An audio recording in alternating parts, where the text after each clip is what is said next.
রশির আর একটি মাথা ঘোড়ার পিছে বেঁধে দিয়ে আরবের উত্তপ্ত বালুকময় জমিনে যখন বেলালকে ছেড়ে দেয়, বেলাল চিৎকার মেরে আল্লাহ তাআলাকে বলে, ও দয়ার মালিক, দুনিয়ার কষ্ট সহ্য করা সম্ভব, ও আল্লাহ তুমি আমাকে ধৈর্য দান করো, ও আল্লাহ তুমি আমাকে ধৈর্য দান করো, এরপরেও জাহান্নামের কষ্ট আমি সহ্য করতে পারবো না।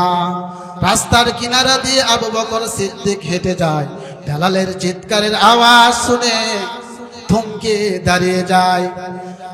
আবু বকর উমাইয়াকে বলে, উমাইয়া, তোমার ধর্মের একটি গোলাম আমার কাছে আছে, ওকে তুমি নিয়ে বেলালকে আমার কাছে দিয়ে দাও, নতবা বেলালকে আমার কাছে বিক্রি করে দাও।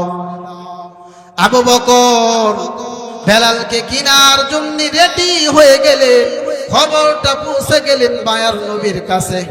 মায়ার নবী খবর পাওয়ার পরে আবু বকরকে বলে, হে আবু বকর, বেলালের খরিদ্দারের অংশীদার হিসাবে আমার কিছু টাকা রাখিও।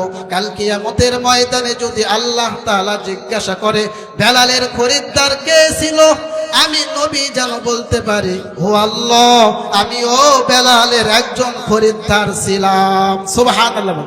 নবী বলে, কাল কিয়ামতের ময়দানে যদি আল্লাহ তাআলা জিজ্ঞাসা করে বেলালের খরিদ্দার